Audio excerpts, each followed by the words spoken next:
It's the Mitch Walker Show with the Doctor. If you're looking for a lot of happy talk and fluff, tune into the Disney Channel. And now, the man with a mind for statistics. Unfortunately, those statistics are usually odds on ponies in Vegas. Mitch the Dr. Walker.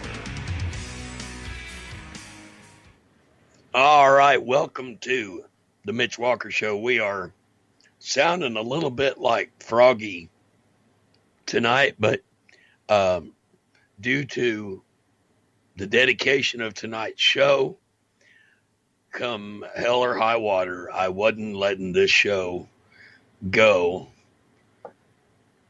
Tonight's show is dedicated to the memory of Larry H. Kahler Sr., longtime friend of the show. We asked you last Monday night to keep him in your prayers. We lost Larry last Tuesday morning.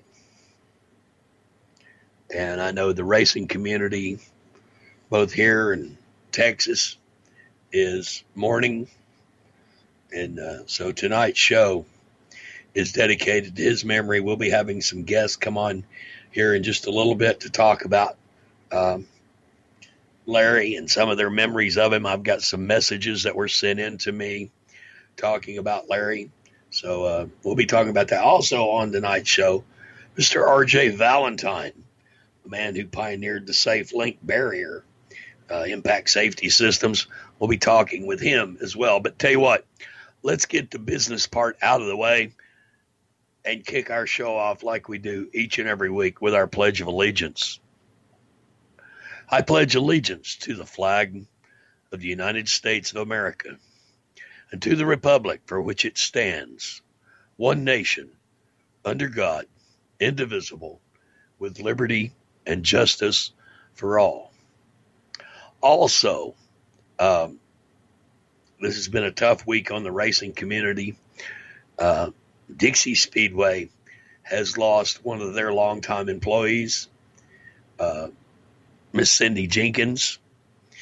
I want to read Dixie Speedway's post on this. This is from the Dixie Speedway family. The Swims family is saddened by the sudden passing of Cindy Jenkins. Cindy was an avid race fan and rarely missed a race. One night, she was asked to fill a position on a concession stand staff, and she never left. She was loved by her racing family and all who knew her. She will be greatly missed. Please keep her husband Michael and the entire family in your prayers. Funeral services will be held Tuesday, March the 6th at 3 p.m. from the Clark Funeral Home Chapel in Hiram, Georgia. Interment will follow in Paulding Memorial Gardens. The family received friends tonight at the funeral home, and it is with heavy heart that we mourn the passing of another avid racing fan, Miss Cindy Jenkins. I know she helped out in the concession stand a lot, but I think our toughest job was keeping my buddy Eddie Kluwer in line. She was a great woman, and she will be missed by many. The world is a better place because she was here. Miss Cindy Jenkins, gone but not forgotten. Also, tonight, we're going to talk about my buddy, Mr. Larry Kahler. Larry has been on this show many times, a regular guest. He was my go-to man when it came to technical issues and inspections. He was a great friend, and we're going to talk about him a little bit later on tonight. It is it's a lot of heavy hearts tonight. And we hope that somehow, through happy memories and talking about these memories, we can bring back just a small smile and a little bit of joy to the families that have lost so much this past week. All right, we're going to step out and take a quick commercial break. And when we come back, we're going to talk just a little bit about Mr. Larry Kahler. It's the Mitch Walker Show with your host, me, Mitch Walker. They call me the doctor, and you'll find me exclusively right here on the Performance Motorsports Network. Hi, I'm Danica Patrick. Watching my nieces grow, play, and learn is amazing, but not every child gets to be carefree. 1 in 6 kids in the U.S. are hungry. This breaks my heart, and it's something that Feeding America is working to change. Each year, the Feeding America network of food banks rescues billions of pounds of good food that would have gone to waste and gives it to families in need. To help, visit feedingamerica.org. Brought to you by Feeding America and the Ad Council. Open road, here comes the Heffley family. You've packed the smartphones, headphones, tablets, water snacks, coolers, sunscreen, bikes, skateboards, games, videos, sunglasses. There's no room for people in here. Just don't wimp out on the most important thing. Deep fried butter on a stick. No, seatbelts. Whether it's a long haul or short trip, It's a win-win situation. never give up until they buckle up. Visit safercar.gov/kidsbuckleup for more information. A message from the National Highway Traffic Safety Administration and the Ad Council. You own a performance car and you know how to drive, but you want to learn real performance driving. Well, Bunky, get that car off the street and onto the track. Summit Point Motorsports Park, the Mid-Atlantic's premier road racing facility, located just over an hour from D.C. in nearby Summit Point, West Virginia, is the place to go. And you'll find that Friday at the track is going to give you what you need. For less than a monthly car payment, you can attend this regularly scheduled one-day instructional event in your street car on one of Summit Point's 3 world-class road racing circuits. You'll receive classroom instruction, skid pad instruction in their cars, including front and rear skid control, and 4 20-minute in-your-car instructional sessions from a professional instructor. Have fun, go fast, and really learn how to drive. Call 304-725-8444 for class schedules and details. That's 304-725-8444. Friday at the track at Summit Point Motorsports Park. How would you like to perform for one of the best car care centers in the nation? Louis Meineke is now looking for skilled automotive technicians to join their award-winning team, offering a highly competitive compensation plan with great benefits, a flexible schedule, and a signing bonus to the right candidate. Now, you must be ASE certified, and a minimum of 6 years' experience is preferred. Act fast. Don't miss out on this incredible, rare opportunity. Call Tim at 302-827-2054. It's the Mitch Walker Show. The name says it all. Now back to your host, the doctor. All right. I want to, first I want to apologize for my voice not being 100%, but it is what it is, and we're working with it. We're going to give it our best shot. I talked with Larry just a few days before he passed, and I told him, I said, Larry, this is hard to talk about, but you have always shot me straight, and I'm shooting you straight. I'm going to do a tribute show for you.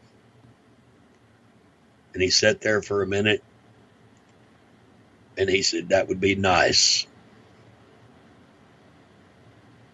And, you know, I think there was a lot of people shared with Larry before he passed away the memories and the good times that they had. And I think he reveled in those. Right now, I want to read you his obituary. There's a lot of meaning and a lot of history in this obituary. Here it is. Larry Lee Kahler, Sr., died peacefully in his sleep on February 27th, 2018, at the age of 68. We know that as a faithful believer in Jesus Christ, he is now at home with his Lord and Savior. Larry was born in York, Nebraska, August 17th, 1949, to Leroy Fowler and Vera Ann Hubert. He is survived by his wife, Cindy, daughters Ann, Jessica, and her spouse, Angel, and son, Larry Jr. Stepchildren, Tyrone, Richard, and Tanika, and their spouses, Cindy, Andrea, and Dave. He also had 16 wonderful grandchildren and 2 great-grandchildren. He is also survived by his 3 sisters, Nancy and her husband Greg, Lynette, and Virginia.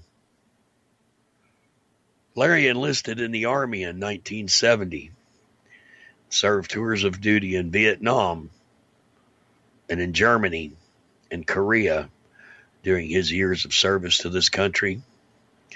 While serving our country, he earned the National Defense Service Medal, the Vietnam Service Medal, Good Conduct Medal, and the Vietnam Campaign Medal.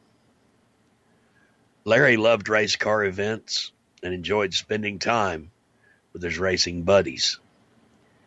After 15 years of officiating for NASCAR, he continued his love of racing as an official for 10 years at the local asphalt and dirt tracks.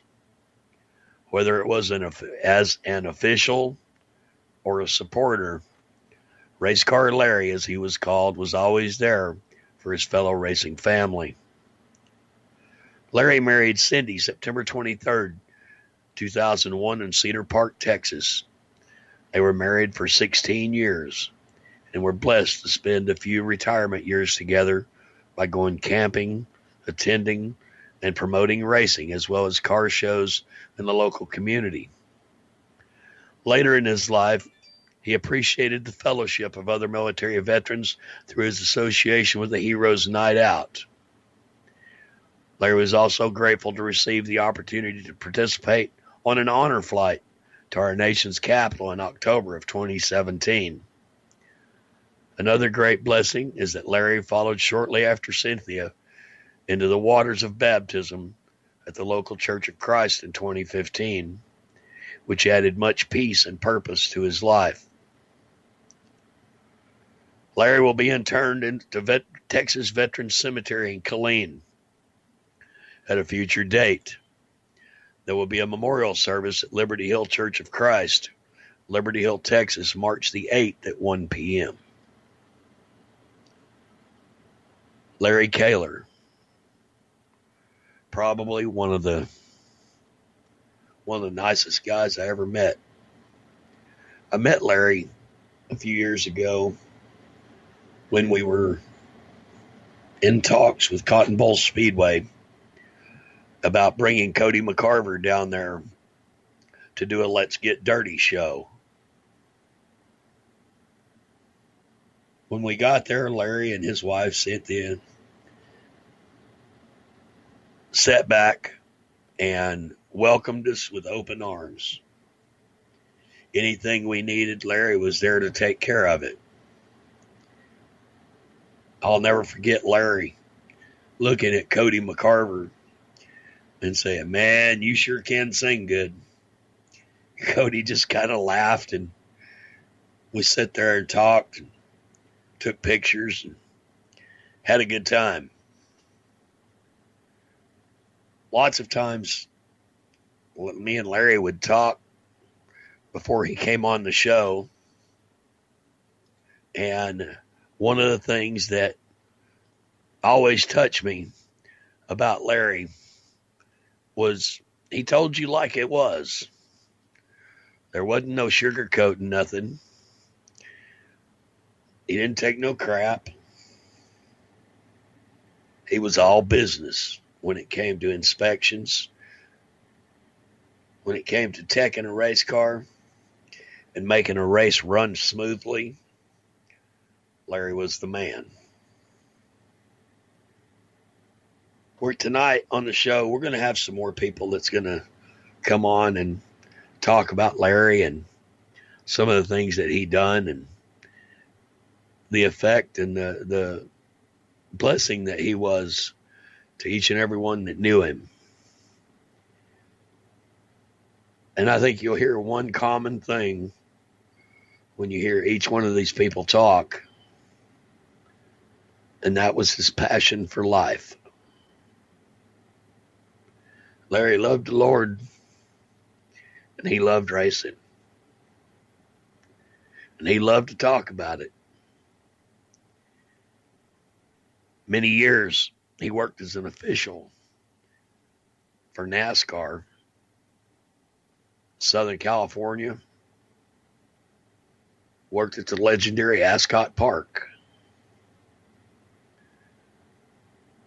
Spent many a nights out there at Ascot, keeping those guys in line. When word of Larry's passing hit Facebook last week, the comments that streamed on every post, every picture that was posted of Larry, done nothing but touch your heart. You know, they say that every man has his kryptonite. Every man has a weakness. You know, in all the time that I knew Larry Kahler, I never knew him to have a weakness. He kept his eyes set on the Lord and his heart in racing. And there's something that can be said about somebody who's passionate about things. That's how they do it. And I know that's how Larry done it. Larry turned me on to a lot of great guests coming on my show. Through him, I met a lot of people. Through him, I learned to pronounce a lot of names, like Tracy Schroner. I struggled with that name week after week after week doing results. Finally, one day, Larry called me and he said, "Doc, look, we gotta work on your pronunciation." And then he laughed. He was always good for a laugh. You know, at first I was heartbroken to hear that Larry had passed away. But knowing that his health battles, I know it was tough on him. And I'm sure that it was tough on the whole family. But many times Larry and I sat and talked on the phone. It was nothing for me to be riding down the road and look down and see Kahler on my phone. I knew Larry had something he wanted to talk about. A lot of times it was racing. Other times it wasn't. I learned a lot from Larry Kahler. He touched my heart in a special way. Showed me a lot of things. And I know that my life is richer because Larry Kahler was part of it.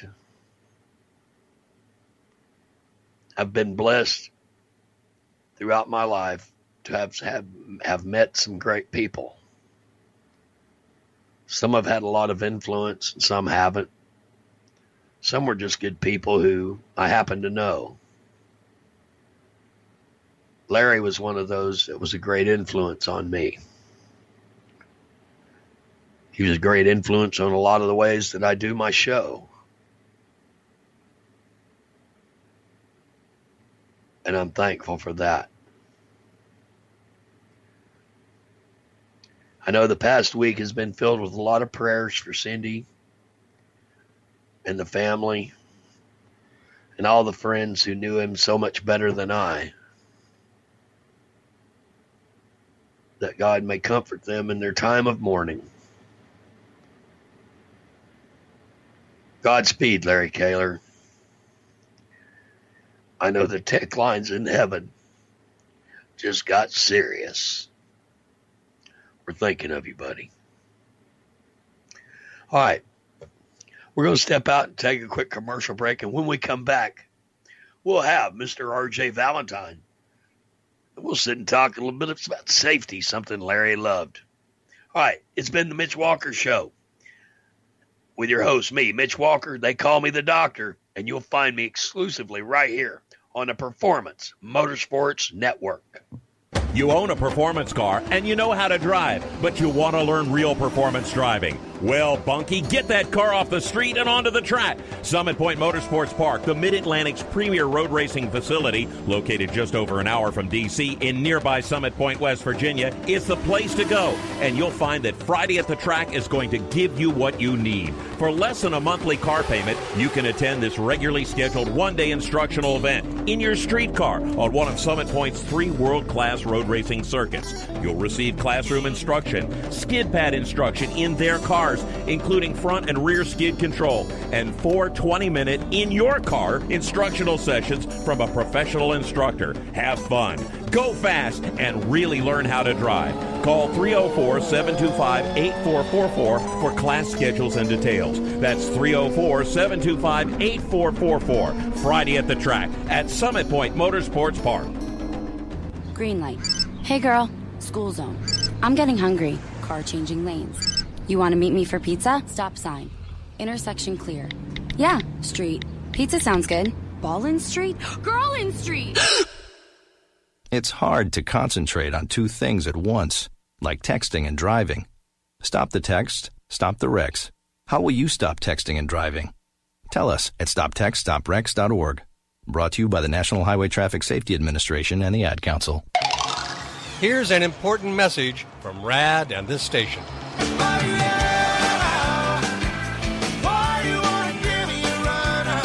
Hi, this is Bob Sheehan from Blues Traveler for RAD, Recording Artists Against Drunk Driving. I like to party just as much as the next guy, maybe even more. But the one thing I won't do after I've had a few is get in the car and drive. Don't blow it. Always choose a designated driver. Remember, music lives, and so should you. Automotive technicians and auto service trainees, how would you like to work at the beach and perform for one of the best car care centers in the nation? Louis Meineke is now looking for skilled automotive technicians to join their award-winning team. If you're a gearhead that knows his or her stuff, or a young up-and-comer that has the motivation and drive to succeed, then you need to make this call today. 302-827-2054. Louis Meineke Car Care Center, located in beautiful Lewis, Delaware, offers a highly competitive compensation plan, great benefits, a flexible schedule, and did we mention that you're going to be working at the beach? Plus, there's a signing bonus for the right candidates. Technicians must be ASE certified and have a minimum of 6 years experience. Beginners advance at your own pace in one of several entry-level positions. But whatever you do, don't wait. These jobs will go fast. Call Tim at 302-827-2054. That's 302-827-2054. Louis Meineke Car Care Center. Rev up your career. Results? We've got your results right here. It's the Mitch Walker Show. Now back to the doctor, exclusively on the Performance Motorsports Network. All right, welcome back. Yeah, we're going to jump right into this because we have got a ton of stuff going on the show tonight.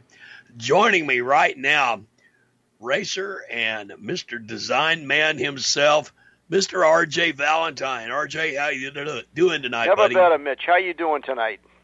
Well, I'm normally finer than a frog hair split 3 ways and sanded, but these allergies have got my voice a little cracked up. Yeah, I just got back from your area there. Oh, did you? Yeah, I was down there on Wednesday and Thursday. It was a little bit wet. Yeah, it's real wet. Is it? Yeah. I have to have a boat to go out to my work truck. Very good. So how things going with you?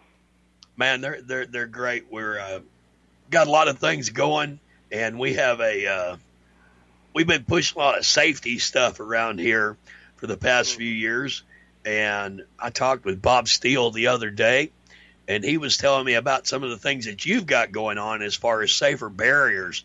And, man, I've been studying up on these things. I'm liking this. Well, I'll tell you, it's something that's been a passion of mine for quite a few years. as you know, I've been a pro racer. I've seen a lot of very, very bad accidents. I've seen some fatals and injuries and concussions, and I decided about 8 years ago that I was going to design something. I was still racing at the time, and I came up with a kart barrier several years, about year 2000. Then I started building these, designing and building the new Impact ProLink barrier. And we've had a great success. A lot of tracks are now using them. And, the genesis of it is the fact that, look, every racetrack back for years has been using either concrete or Armco. And when you hit them, they don't move. So what we did is we built a barrier it's got the ability to absorb energy and move when you hit it, or move with the vehicle. It's not totally lightweight. It weighs about 250, 300 pounds. But compare that to a concrete barrier that weighs 4,500 pounds. Yep. Most road race cars have to weigh about 2,400 pounds. Grand National stock cars are about 3,400 pounds. But let me tell you, when you hit concrete, you don't win. The concrete wins. And that's basically why I built them and designed them. Well, trust me, I know all about that pounding concrete. Coming from a career in dirt track racing, I have got up and had conversations with the wall a few times myself, and I know that no matter how hard you hit it, it ain't going to budge. It's not going to move.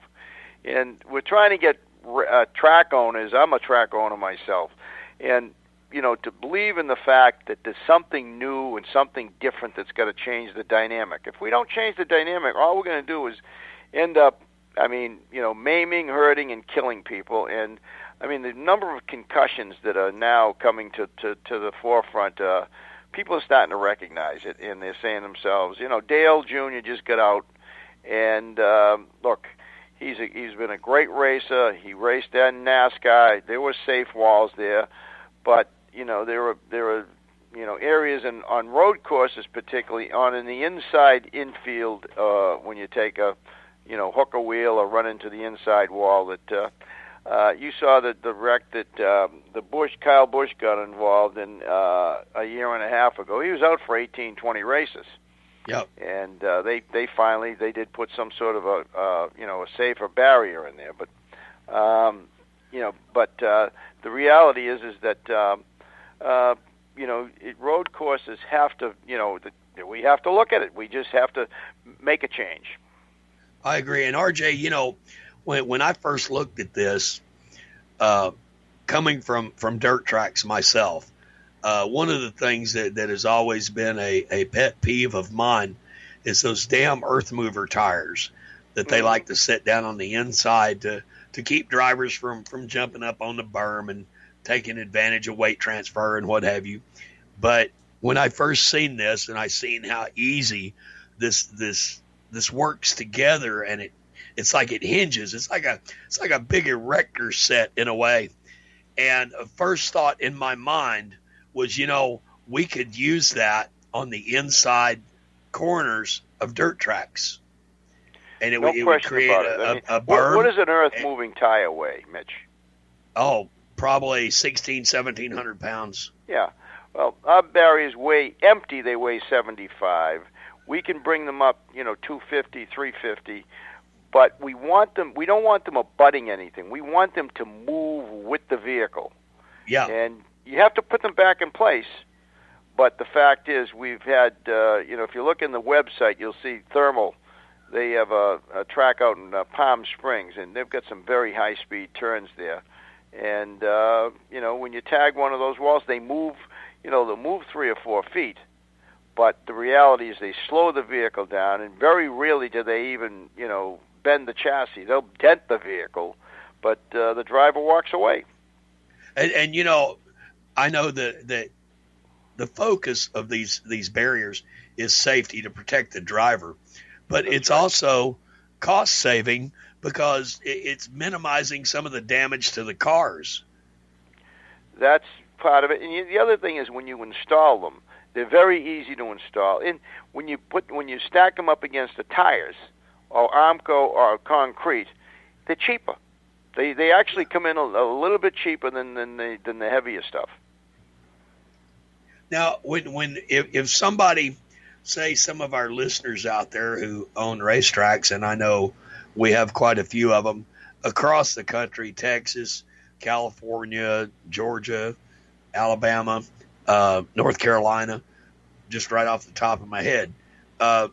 If some of these promoters are out there and they want to get with you and find out more about these barriers and the cost and the availability of them and how they would work on their particular surface, how would they go about looking you up? All they got to do is go into impactsafetybarriers.com, and all the information to get to me is there. And we'll consult with them. We've done a lot of work with tracks and saying, look, you can't cover the whole track, but it's just those areas that you've got a very bad turn that's hit all the time. And what's happened is some of them go double deep, and the vehicles, I mean, when you look at them like a modified, okay, or a super, they're pretty, what are they, 1,800 pounds, the supers, and the modifieds are, 2,400 pounds. When you hit them, you can absorb. And what we do is we go and we say, okay, who's racing here, first of all? How much do the cars weigh? Where are the turns that are taking the most abuse? And we work with the tracks and say, okay, let's do this. Thompson is a good example up in Connecticut. We've worked with them. We've got a lot of different tracks, but the foam doesn't. The styrofoam never worked. I was talking to a guy today on Oswego. I don't know if you know much about that, but I'm sure you do. Well. It's a famous track. A lot of bad accidents there, and they were using the foam, but it makes a mess. They don't last very long. Our stuff absorbs energy. Sometimes they break. I'll be frank with you. You hit them hard enough, they'll break. But you pull the two pins, slide a new one in, and you're ready to go. And that's the thing I like about it, RJ, is they're very versatile. I mean, they're you can fill them with water or sand. Well, you can either or.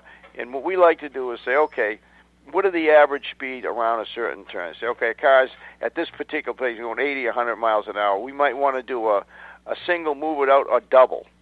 Sometimes the double, you can do double or butt them both together and then put them up against, the concrete. But reality is these tracks are not, I mean, they're not wide when you put these there. But you have to compensate for them.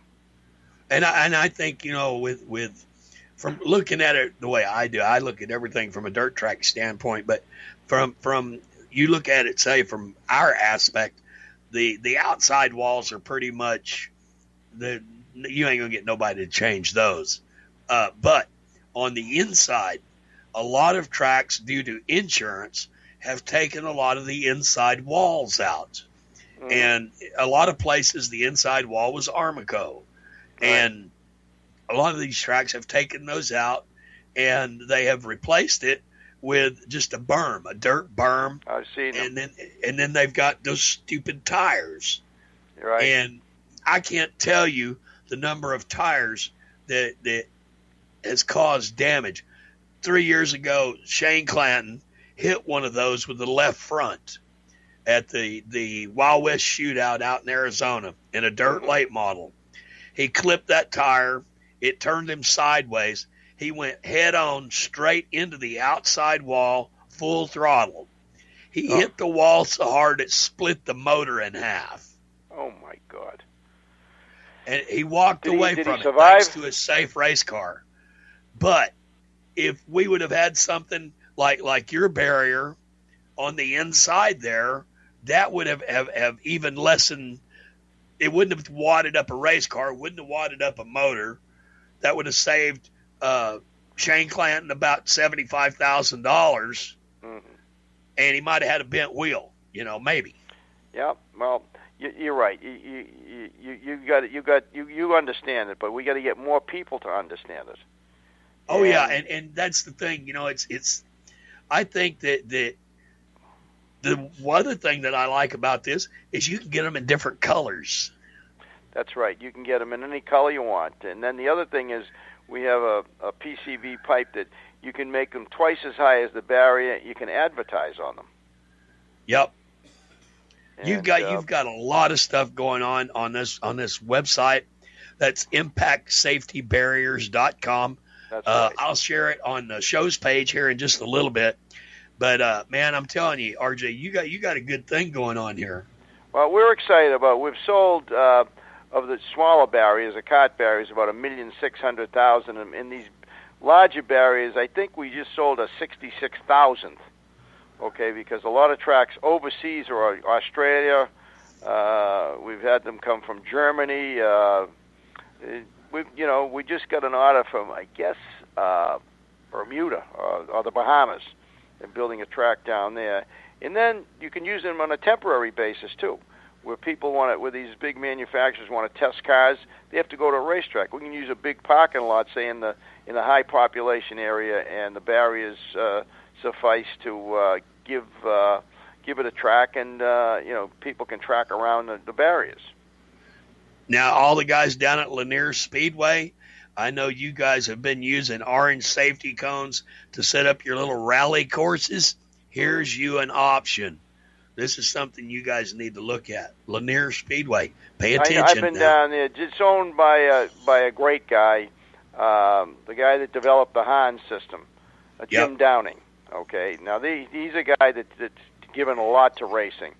He's not using my barriers. He's using some, I think, Tech Pro small barriers for karting. We compete against them all the time. I used to have them in one of my tracks. That's why I invented ours. Easy to put together. But anybody that can create a safety situation is somebody I want to work with.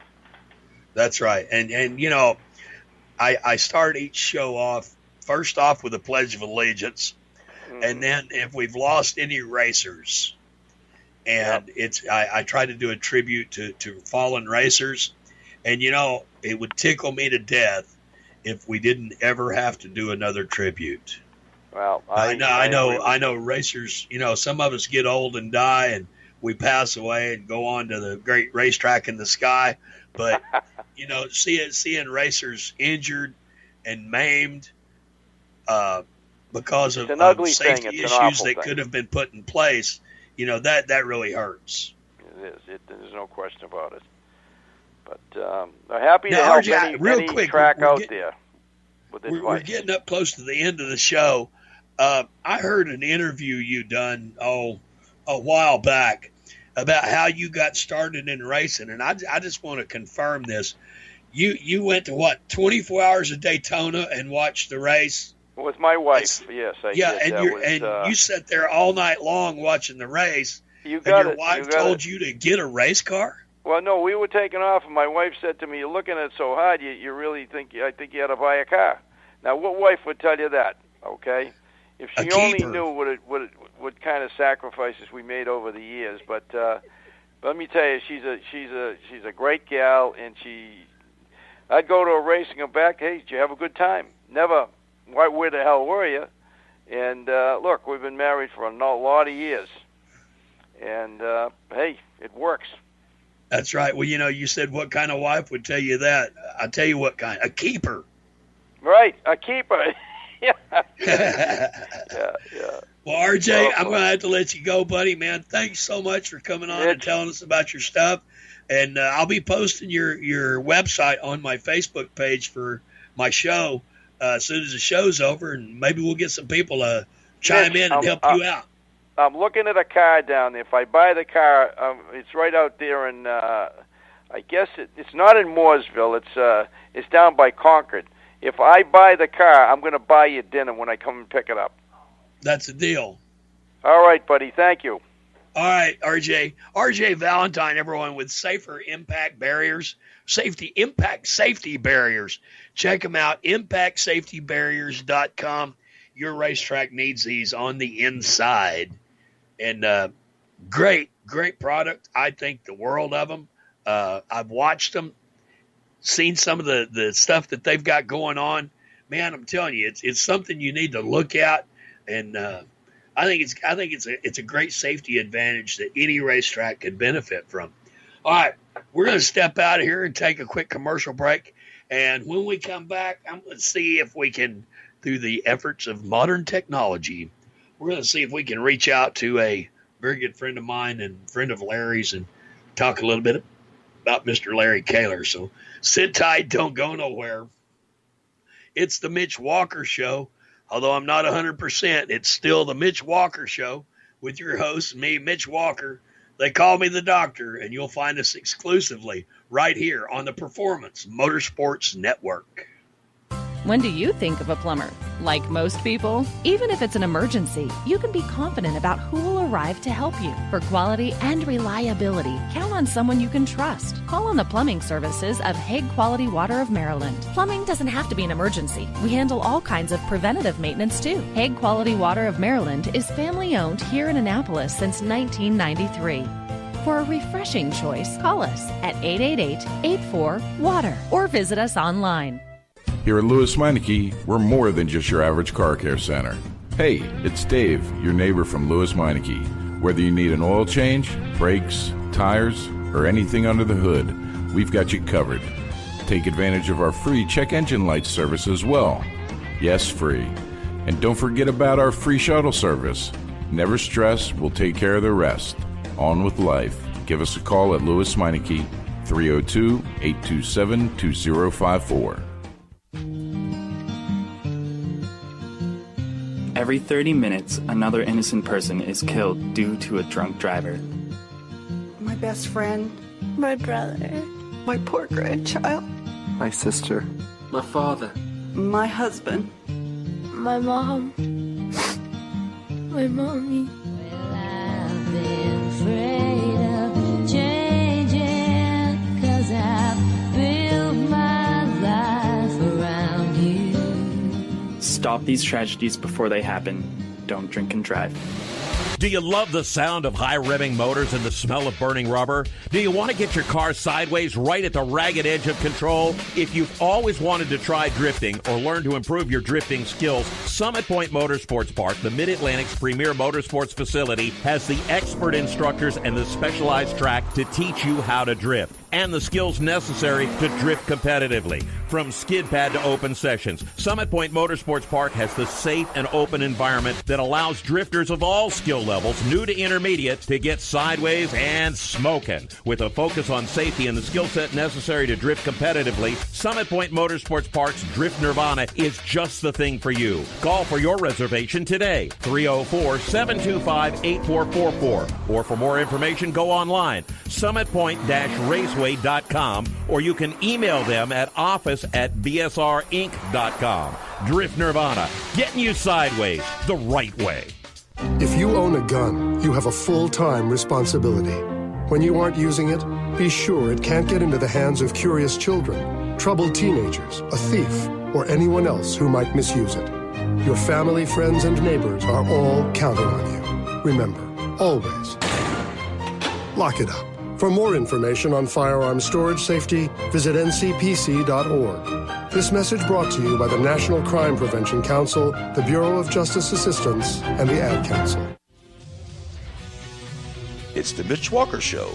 If you're looking for a lot of happy talk and fluff, go watch NASCAR coverage on Fox TV. Now, here's the Doctor, Mitch Walker. All right, welcome back as we continue our tribute to Larry Kahler. When I met our next guest,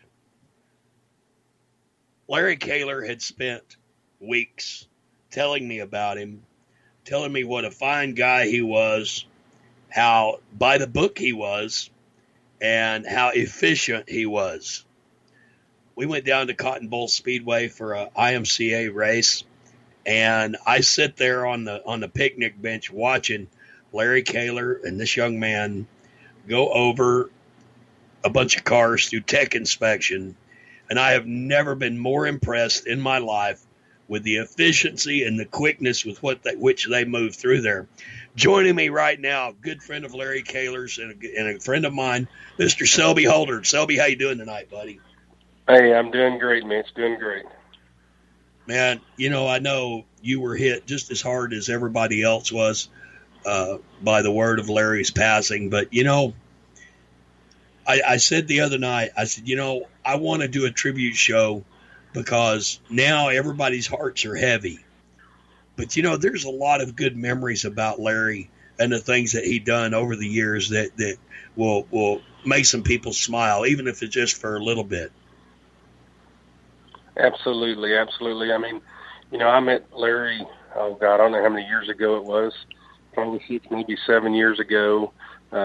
Showed up one night when I was doing some work in teching at Texas Thunder Speedway, and, you know, it introduced himself to me, and you know, it told me about him working it with NASCAR out of Ascot and many different things, and we just got to become friends. And the many things from, you know, he just loved racing. It didn't matter if it was dirt or asphalt or where it was. You know, he was there, and you know, he would get to the track hours before a race was even going to happen, and be there to greet the racers when they came in, and just get down, just sit down and talk to him, and be a true friend before he was a tech man or an official, you know, at the track. And, you know, he would conduct car shows, you know, down in the Austin Leander area down there numerous times, just to try to bring interest into dirt track racing, and even the local racing that was down in that area. And you know, between that and, you know, his service in the military many years ago, and then to turn around and also, you know, give back with you know, night out for the different military groups. And, you know, we'd have a free military appreciation every year, Memorial Day weekend, and he would bring a group of military guys up from his area and just enjoy a great night of racing. I mean, just a true friend and a true official. It's just heartbreaking to lose somebody like that. Well, you know, Selby, I know that when I first started talking to him 3 years ago, it all centered around us coming down there for that big concert that got rained out. But the one thing he kept saying was, you know, we need to find ways to get the younger generation involved in racing. And I told him, I said, you know, Larry, I said, that's a difficult job. I said, but, you know, as long as we keep our minds open to new ideas and working as promoters and officials, making that extra mile to make friends and make fans. And, you know, I got to go down there and sit with him, and I watched him work with the kids that came in at the racetrack. Now, sure, that was kind of a captive audience because these kids were coming in were fans because their parents raced. But, you know, he sat there and he asked them questions about racing and asked them who their favorite driver was. He engaged them, and he engaged them on their level. And that's something that a lot of people don't have the ability to do. But Larry done that so effortlessly. Absolutely. He had a good knack for talking to people and not talking down to somebody. You know, he could talk on whatever level, regardless of who he was talking to. You know, he had the right mentality to basically speak their language and get their interest in many, many different things, regardless if it was racing or anything else. You know, he loved going out, you know, to dinner, you know, on off nights. And, you know, there was 2 or 3 favorite Mexican restaurants that they would go down there and eat. The racers in that area would come and they would just share memories and just, you know, kick back. He loved to go, him and his wife, Cindy, they'd love to go camping. And, you know, and if it was a weekend that wasn't racing or whatever, to have some of the fellow racers go out there and go camping with them and just enjoy a weekend and kick back and just, you know, talk about anything, whether it was racing or not. But, I mean, he's just a good, solid soul, a good, solid man that, you know, he might have, in truth, he might have lived a good life, but, you know, it wasn't long enough for the rest of us. And it's just heartbreaking to lose somebody like that gave so much, you know, and cared so much for people. And you know, heaven gained a great soul. That's for darn sure. You know, I sit and I ask for people to send me memories that they had of Larry. And one of the memories, he asked me not to use his name, but he said the first contact that he ever had with Larry Kahler, he said, Larry walked over to my car. He looked in, he looked at my belts. He checked the date on my belts. He turned around and he gave me that same look that my mom used to give me when she knew that I had pulled cookies out of the cookie jar.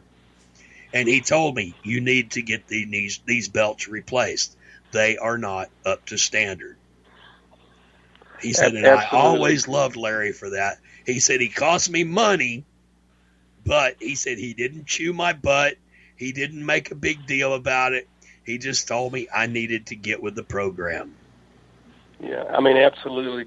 You know, the biggest thing that we strive for, you know, dirt racing, any racing, is safety first. I mean, a guy complains that his his suit may be tore, or that his gloves are ripped, or his seat belts are too old. And I tell the guys, here's the deal: if it costs you $100 or $500 for a piece of safety equipment, it's still a whole lot cheaper than the first hospital bill you're going to get if those things fail or those things don't work.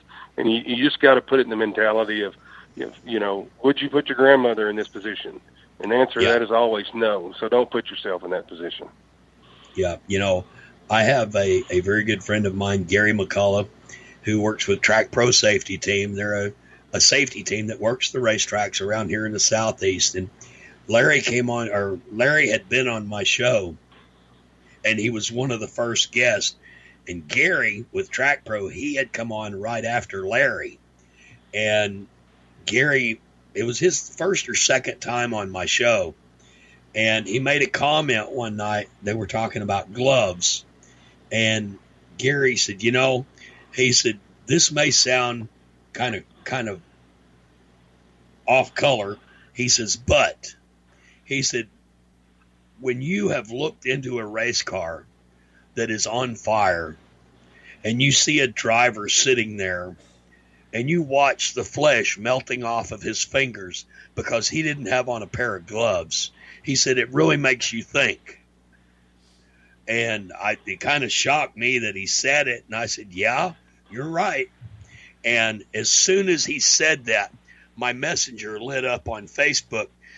Larry Kahler sent me a message. He says, God, I love that man. Absolutely. Absolutely. I mean, that's the first thing, big races that we've got. I do Super Nationals every year for IMCA, and, the first thing we look at before we look at any performance anywhere is safety. We run 800 or 900 cars through there the whole week, and we get guys that, they may have raced with their gear all year long, and, it's got a little rip here or a little rip there. And, when you've seen a car truly on fire, it's the scariest feeling, with that driver. Is that driver going to get out, or and regardless of what it is, you only got minimal seconds. You may have, 5 or 10 seconds, depending on, what layer suit you have or what type of gloves you have. And safety isn't the one thing you can skimp in. And, that's one thing that me and Larry would definitely look at was, if their helmets were, they may be the right code, code on them or dated on them or whatever. But, the key is were they safe? Were they still intact? Did they have chip marks in them? Had they been bounced around on the roll cage, things like that? Because, those things break down, they wear and tear, you sweat in those things. And safety was always first. Larry would definitely always want to look at those things. And like I told him, I said, you got to stress to him the safety. And that's what I still try to do to this day. Well, Selby, one of the things that I got a big kick out of was right before we came down for that concert, I was talking with Larry just about every other day and just finalizing all the details and the plans and everything. And we got on the subject of inspections. And Larry said, he said, when you come down here, he said, I want you to sit down and watch as we inspect these cars. And I said, okay. He said, we're going to have Selby Holder down here. He said, and Selby and his crew, the guys that inspect these cars, he said, everybody has a job. Everybody does their job. We move these cars through there. And he said, we'll inspect so many cars in such amount of time. And I'm thinking to myself, yeah, right. Okay, sure. I've heard the wind blow before. And we get down there, and Larry was just as friendly and joking around and cutting up and having a good time. And then he went to his trailer, and he come back with his shirt, with his IMCA shirt on. And it was like he had put his race face on. And when he came back, he was all business. He told me, he said, we're getting ready to inspect cars. He said, now just sit back and watch. And I sit there, and I was absolutely amazed at the efficiency that you guys went with. And just each car come up, boom, boom, boom, boom. They were in there and out of there just in no time. And you guys covered everything. And after about 5 or 6 cars had went through there, Larry walked over and he sat down and he said, well, what do you think? And I was sitting there with my chin on my chest, and I'm thinking, wow. He said, I told you, we don't play. He got up and went right back to work. That was Larry. Absolutely, absolutely. And, we have to be, on big shows or when we get special events, me being now I'm the South Central Regional Director for IMCA, along with being a promoter of a racetrack and also traveling all over the state and in Louisiana and Oklahoma, or not Louisiana, but Oklahoma and New Mexico for IMCA, wherever they send me, when we have special events is, we basically got to look at 3 things. Number 1, we're looking for any safety violations right off the bat. 2 is any visual things that you can see. And number 3 is the main performance issues that you see where people cheat. That's the 3 things we're looking at in a quick safety inspection, and the key is number 1, are you visually legal to race? 2, is all your safety gear there and intact? We have issues where they don't have their seatbelts bolted in right, or they don't lace up their seatbelts right, and they're like, well, I've raced it all year long. Well, your seatbelt's going to stretch 3 inches forever, in an impact, depending on where you're at. And they're like, there's no way it can stretch that far. And I said, well, just trust me. It's got to be that way. And if when you talk to the racers, and Larry had the same thing that I have, is you don't talk down to the racer. You explain to the racer what the issue is, how you correct the issue, and then you do it in a positive manner. Because when you demonize, if you're one of those guys that just wants to be the gotcha guy, where you want to run around and you're looking for just to disqualify somebody, that's not my job. My job is to make sure there's a level playing field. It's a safe playing field, and everybody leaves the same way they come, happy. Or most of them are going to be happy. The losers aren't, but the winners are. But at least they know when they left it was a level playing field, and that's all you can ask for. Are you going to miss things as a tech guy? Absolutely. They say it's not cheating until you get caught. That's true, but eventually you're going to get caught. So, and that's just the way you had to deal with it. Well, I sit and the past week I spend a lot of time driving for my job, and I've spent a lot of time thinking this week about a lot of the phone calls and the conversations that Larry and I had. One of the things that I had mentioned to him one time, I said, man, I wish we had IMCA down here. I said, the way y'all got everything working out there in Texas, I just absolutely love it. I said, I wish we had it working that way back here. Well, we finished the conversation, and probably 2 hours later, Larry calls me back and he said, hey, you got a pencil handy? And I said, yeah, why? He said, write these phone numbers down. And I said, who is it? He said, it's the guys at IMCA you need to talk to about getting them down there in your neck of the woods. I mean, he went, Absolutely. I just mentioned I would like for it to be that way. And he went above and beyond. He made phone calls ahead of me and let these guys know that I was going to be calling him. And that was just the kind of helpfulness that he exhibited so many times. Oh, absolutely. And we get that a lot of areas. We didn't have a lot of stuff, on the West Coast, for a long time. And you had WSOTA and you had UMP and you had a lot of different sanctioning bodies. You had the USRA and their little small pockets. And we made a few trips. Dave Brin, which is the competition director for IMCA, and that's kind of the guy I answer up to, being a regional director, and then up through Jim Standard, and then Brett Root being the president. And but Larry was, he'd say, well, can I call this person? I said, there's nobody at IMCA that you can't call, from the president to the secretary, whoever it is. That's the best part about IMCA. And if you got a question, these are the people that are going to answer that question. And we've made so many, we've increased our track, count across the United States, our car counts and our and our drivers. And, it's people like Larry, that would step up and say, hey, these are the people you need to talk to.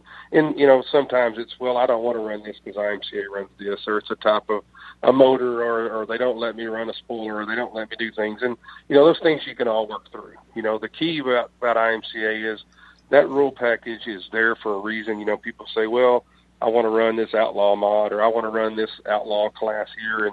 And then it puts a lot of money into racing that technically doesn't need to be there. And then you're just being, you're basically beating the cubic dollar there. Where with IMCA, the competitiveness is, I'm racing in Texas and I have family in, Kansas. I can load my race car up and go on vacation, and I can race up there, and I know my car is 100% legal here. It's going to be 100% legal there, and that's the best part about it. And we get drivers from North Carolina to Arizona to California, out of Saskatchewan, Canada. They come and race with us every year at Super Nationals. And they may or may not run, an IMCA sanctioned racetrack, but they run an IMCA legal car when they come to run with us, and they enjoy the competitiveness, the camaraderie, the familyness of IMCA, and people like Larry that made it that way. Yep. Well, hold tight just a second, Selby. We're going to step out, take a quick commercial break. When we come back, we got a couple more things we're going to talk about. So sit tight. It's the Mitch Walker Show with your host, me, Mitch Walker, my special guest, Selby Holder. And you'll find us exclusively right here on the Performance Motorsports Network.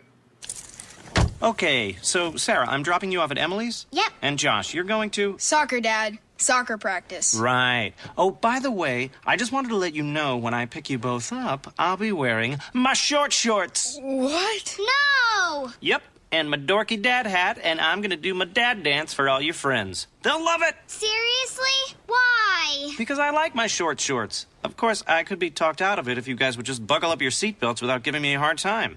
It's important to get your kids to buckle up for safety, no matter what it takes. And sometimes, all it takes is your parental powers of persuasion. Okay, we're buckling up. See, all buckled. Good choice. I'll just have to do my dad dance at dinner time. What? No! Do what you have to make sure your kids are wearing their seatbelts, even on short drives. Never give up until they buckle up. A message from the National Highway Traffic Safety Administration and the Ad Council. Visit safercar.gov/kidsbuckleup for more information. Parents, your son or daughter has had their license for a while now, but you want to make sure they're prepared for any situation they may face on the road. High school driver's ed doesn't teach them to drive defensively. They need to be prepared for any highway emergency. For less than a month's insurance, and a whole lot less, BSR instructors at Summit Point Motorsports Park in nearby Summit Point, West Virginia, will teach your son or daughter how to respond instantly and positively to unexpected situations on the road. BSR's specialized accident avoidance training teaches swerve to avoid maneuvers at highway speed, ocular driving, which focuses driving attention on ways to avoid accidents, vehicle dynamics and feedback, skid control and skid recovery, threshold braking on straights and progressive braking on curves, and off-road recovery techniques. This is stuff driver's ed simply doesn't teach. So call BSR today, 304-725-8444. Give your kid the skill set needed to drive safely and responsibly on the highway. That's 304-725-8444. This is a test to find out if you know it all when it comes to children. Name one of the leading killers of U.S. children age 1 to 13. What's the best way to protect children in a car crash? At what age and size should a child start using a booster seat? Don't assume you know it all when it comes to car seats for your child. Go to safercar.gov/the-right-seat and know for sure. Brought to you by the National Highway Traffic Safety Administration and the Ad Council. Racing is all about winning. But hey, the second place guy has family too. Now back to the Mitch Walker Show with the doctor. All right, welcome back. I just got a real quick message I want to shoot in here. Everyone, for those of you that are so inclined to do so, please keep Denise Streely down in Florida in your prayers. I just got word that they're waiting to transport her to Halifax Hospital in Port Orange. They have found a bunch of fluid around her heart, and they're going to be transporting her, so keep her in your prayers. Now, we were talking about, before the break, we were talking about IMCA, and I know that one of the people that I have talked to and has sent me some stories about Larry was talking about Larry in his days of NASCAR out at Ascot Park. And he said, look, we used to always have to wear white pants in the pit area. And Larry always had spotless white pants. One of the things that Larry used to tease me about was I had 2 pair of white pants to my name. Both of them had big black spots on the leg of them. One on the right leg, one on the left leg. Larry used to always ask me, is it a left day or a right day? Because he knew that I had 2 pair of pants. Larry Kahler was a special guy. I love him to death. I'm going to miss him. Absolutely. Absolutely. It goes to show you, Selby, that the man didn't miss nothing. Never. There was numerous times he would call me, it'd be in the middle of the week, and he'd call me and ask me a technical question. And so, I'd explain it to him, and I can explain it, to a way that's understandable, and there's some tech guys that go, that's just what the rule is, and, you figure it out type of thing. And I'm real good at explaining things, and, I've learned from different tech men, and, Dave Brin and Tom Gutowski with IMCA, different ways to approach people, because, we never like to disqualify anybody, but at the same point, you want to kill them with kindness a lot of times. Dave Brin's kind of his motto has always been know what you own, and we always want to educate you before we regulate you. And, sometimes if it's not a performance advantage, give the guy, a break and say, hey, this is what it is. It's got to be addressed. It didn't affect, the outcome of the race, but, it may be a, body infraction, or maybe, something that's not really truly a performance advantage on a quarter-mile dirt track that we run here, or high bank, flat track, whatever it may be. And, the same thing with Larry. That's what I always told him. I said, there's a lot of things that are cut and dry. Performance things are cut and dry. The other things is, just explain it to them in a way that, that you're not there to beat them up about it, and some people, they push your buttons, and so you got to be kind of stern with them. But for the most part, Larry wasn't. He's probably one of the kindest people that I've ever met, and he's truly going to be missed. That was another one that was from Cotton Bowl, who said, I don't mind getting disqualified as long as it's by somebody like Larry. And I thought, I ain't never really liked being DQ'd, but once I thought about that, I thought, if I'm going to get DQ'd, I would like for it to be by somebody like Larry. Absolutely. The straight up and down is, if it's a black and white rule, it's, if you're too big on cubic inch or whatever, we've got racers that build their own motors, and we've got racers that buy motors, and they may have raced them, 10 races and never made it to the tech barn, or to the tech area. And then they make it that day, and we're checking that part, and they get disqualified, and first they get frustrated. And, the part is, I can't help it if your engine builder built it that way, or if you knew any better. Sometimes I borrowed a motor, or I bought a motor and it was supposed to be this, and, some guys aren't as mechanically inclined, so, they take some guy's word for it, and it ends up biting them in the butt. But, if you can show them in black and white, or you can show them with a gauge, or you can show them, with a measurement that this is why it's wrong, and do it in a manner that's not, negative, but it is positive as a learning experience, and that's what Larry could do. That's why it was acceptable to take a DQ, and, yes, did it suck? And yeah, did you not get any money or points that night? Yes. But you knew that you got a fair shake when Larry was taking your car, for sure. Yeah. And, I think back to the conversations that him and I had, and, when it first started, it was probably 95% racing. We were talking about racing, whether here or he liked to come to Duck River up in Tennessee, local track up close to me. He would come up here and watch the Lucas guys run, and he loved racing, and he didn't care where it was at. Well, as time went on, we got to where we were talking, and we found each other talking about personal things with our own lives. And Larry told me one day, he just point blank asked me, he said, Mitch, he said, are you saved? And I said, yes, Larry, I am. And he said, that makes me feel good. And, Larry was serious about his faith. And when you get a lot of people say, yeah, I'm saved, but they don't walk the walk. Larry did. And that's one thing that I always respected about him. He was a God-fearing man, and he believed in that. Thank God had a plan for everybody. And, when I talked to him right before he passed away, that's what he told me. He said, I've lived a good life. He said, that it is what it is. And, this is God's plan. This is what he wants. And Larry was okay with it. And he made me tell him that I was okay with it too. But really and truly, I'm not. That's true. I'm a God-fearing man and go to church every Sunday and, walk the walk. You're honestly right. And, everybody says, am I being punished or is somebody being punished? And God's got a plan for Larry, and he's there with Larry. Larry's there with him. And I know Cindy's just, beside herself, losing her, her partner. But I know that their Church of Christ group down there, will stick together with her, and she'll make it out of this for sure. But knowing that Larry's in the right place with the Lord, makes me feel even more warm in my heart to know that he did live a good life. He was a great man, and he was a great friend. A great partner to Cindy, and I can't say a negative. I couldn't say a negative word about him.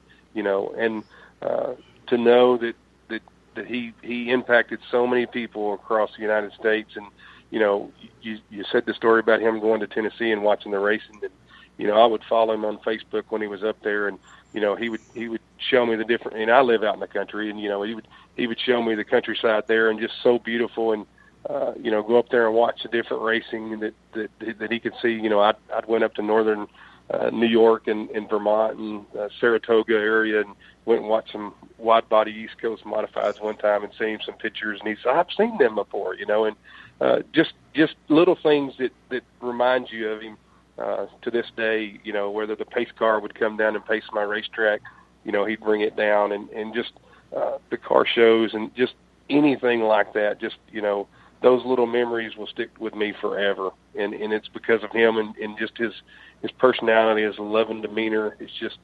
It's something that we're truly going to miss here. I know, Larry was on this show, I think 17 times. I went back, and I know for sure that he was on 17 times. It may have been more than that. But after every show that he was on, he would send me a private message and tell me how much, thank me for letting him come on my show. And I'm like, no, dude, thank you for coming on, because he brought a voice of reason. I mean, sometimes, especially when it comes to safety, sometimes I get a little high strung, and it's nothing for me to reach under my desk, yank my soapbox out and jump up on it and just go off. And Larry always had a way of bringing a voice of reason to my rants, and I always appreciated that. And a lot of times after the show, I would talk to him the next day, and he said, well, Doc, I listened to your show last night, and here's a couple of things that I think you need to look at. And I would always sit and listen to him, and 99.9% of the time he was right. And I valued his friendship, both on a professional level as a racer and as a tech man, and on a personal level as just a God-fearing friend of mine. And he was truly a blessing in my life. And I know that my life is richer because he was in it. I have the same exact feelings. My life is tremendously richer for knowing him, and just his wisdom and knowledge, his many years on this earth, but just what he gave back to people. He's so giving of his time, whether it was to veterans or whether it was to racers or to his community or to his church. He was the first one to step up and volunteer. And, when we got the word that, his illness was terminal, it broke our heart. He had a bucket list that he wanted to go to Vegas and watch a show, and and honestly, less than a week before he died, all the promoters and racers were actually getting money together to send him him and his wife to Vegas for a show, only to find out about 3 days later he passed, and that just broke our heart. We were trying to give a little back to him, and we weren't able to, and that was just extremely frustrating for us. But he knows that we cared for him as much as he cared for us, and that's what I have in my heart. That's one blessing that I can carry on, knowing that he was a true friend to me and to many others around us. Well, Selby, it's sometimes they say that the best way to grieve is to share the memories and to talk about a person. And I know that all the family down there in Texas are going through a lot right now because he was a great man and he's going to be missed greatly. But there's one soul up here in the state of Georgia that damn sure misses him too. Absolutely. And I mean, the biggest thing is him passing is celebrating his life, not getting as negative as you can be or frustrated about it. We gotta keep the positive memories of how he touched and how he helped so many people, whether, like I said, whether it's a racer or a neighbor or a church member or a veteran. He was always there willing to help, and if you can just take a little bit of him and continue on, trust me, that piece is going to be a great piece to carry on. Oh yeah, and and I haven't told anybody this, but the last thing Larry Kahler said to me on the phone when I talked to him was, he said, everybody is kind of struggling when I talk to him when we go to hang up. He said, people don't know whether to say goodbye or so long, or, he says they don't want to say see you again. He said, but the trick of it is, he said, for all my Christian friends, he said, I will see you again. And I take comfort knowing that. That's correct. That I we see you will see him again. again. That was what he would used to tell me, till I see you again. So, yep. Absolutely. Well, Selby, I appreciate you coming on, man. Thanks so much for sharing about Larry and the way he has touched your life and the things that he has done for you. It's meant a lot to me, and I'm sure it's meant a lot to the family as well. And look forward to keeping up with you and things going on down there in Texas, because Larry got me started on you guys, and I ain't going to give up on you. Brother, have a tremendously blessed day, and you're more than welcome to give me a call anytime. And if you're in this neck of woods, I got a place for you. So just come on down. The weather's going to be a little bit warmer, and we're going to kick off racing here Friday night, going down for the funeral on Thursday. But we're gonna kick it off the next day, and we're going to get back to racing, and we're going to have some memories to be sharing on Friday as well. So I truly appreciate everything you've done for him and his family, and just the friendship and the fellowship is one thing that I know he cherishes and his family does as well as I do. So I truly appreciate it until we see you again. There you go. Selby Holder, thank you so much, brother. All right, ladies and gentlemen, Selby Holder, longtime friend and working cohort, Mr. Larry Kahler. Great memories that we've shared, and we've got more. I've got another guest that'll be coming up right after this coming up commercial break. But before we do that, I want to read one that I got. This is from Cody Hardage. He said, thank you for doing the show in Larry's memory. Larry helped me in 2015 to meet other track promoters and to start branching the series out, the Southern Texas Late Model Series. He was always a big supporter of what we did. Larry was always involved in his Heroes Night Out stuff. He had Wounded Warriors with him many nights at the races. He was sure to get them as involved as they wanted to be and show them all the ins and outs of it. The most memorable is 2016, when I knocked off about 5 noses. After the second one, I got just the biggest smile and a head shake as I drove past him driving off the track. As frustrated as I was, it still made me laugh. Gonna miss that guy. Thank you. And that was from Cody Hardage. And I've got a couple of more comments that we're going to share with you. But got a young man coming on next who was one of the first ones to volunteer when I asked for people to come on the show and talk about Larry. This young man is one of the first ones. He was right there, and so we'll bring him on here in just a second. But just want to remind everybody, tonight's show is dedicated to Larry Kahler. He was a great friend and hell of a racer and tech man extraordinaire. And we're sharing memories tonight about Larry and the things that Larry has done and the way he has touched our lives. And hopefully we'll be able to share this with his family. And we'll get this show tonight. We'll go up on YouTube as quick as I can get it on there. And we get it on there. I'll share the link with everyone so that everyone can tune in and listen if they didn't get to listen live tonight. All right. We're going to step out and take a quick commercial break.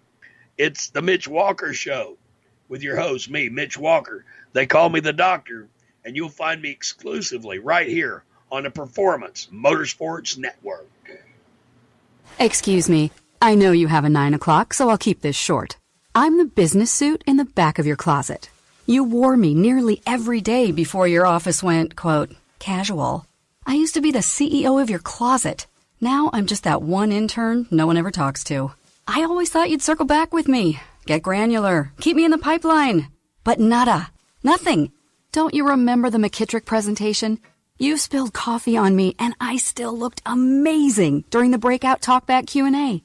So, I think it's time for me to move on. I've got a great resume, and I absolutely crush it in interviews, okay? Let's make this a clean break. Shift the paradigm. The only thing I ask is that you think outside the box here and do this. Take me to Goodwill, where I can really make a difference. Your donations to Goodwill create new jobs, training programs, and education assistance for people in your community. To find your nearest donation center, go to goodwill.org. Donate stuff. Create jobs. A message from Goodwill and the Ad Council. Parents, your son or daughter has had their license for a while now, but you want to make sure they're prepared for any situation they may face on the road. High school driver's ed doesn't teach them to drive defensively. They need to be prepared for any highway emergency. For less than a month's insurance, and a whole lot less, BSR instructors at Summit Point Motorsports Park in nearby Summit Point, West Virginia, will teach your son or daughter how to respond instantly and positively to unexpected situations on the road. BSR's specialized accident avoidance training teaches swerve to avoid maneuvers at highway speed, ocular driving, which focuses driving attention on ways to avoid accidents, vehicle dynamics and feedback, skid control and skid recovery, threshold braking on straights and progressive braking on curves, and off-road recovery techniques. This is stuff driver's ed simply doesn't teach. So call BSR today, 304-725-8444. Give your kid the skill set needed to drive safely and responsibly on the highway. That's 304-725-8444.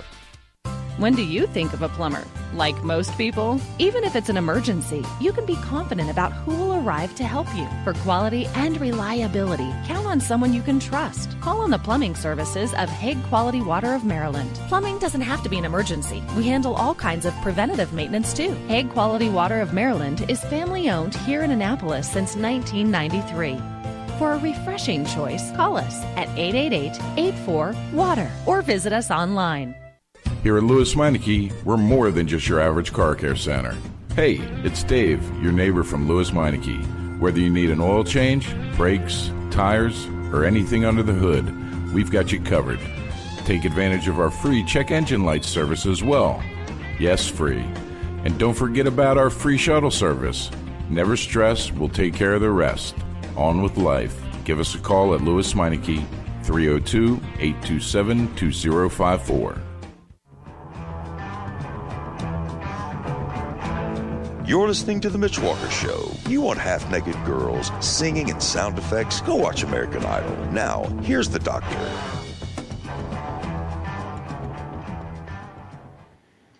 All right, welcome back.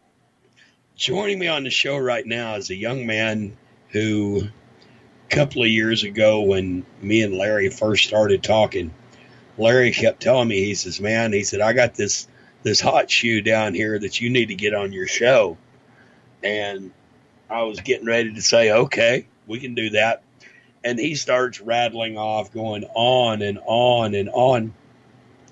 Bless his heart, Larry talked for probably 30 minutes about how good this guy was and the things that he had done and the people that he had helped. And he's just going on and on and on. Finally, I interrupted him and I said, Larry, we can get him on the show. And he goes, oh, well, good. Joining me right now on the show again, Mr. Jeff ONeal. Jeff, how you doing tonight, buddy? I'm good, Doctor. How you doing? Man, I'm busy as can be. Busy as a one-legged man in a butt kicking contest. But we got it going on. We get everything pointed in the right direction.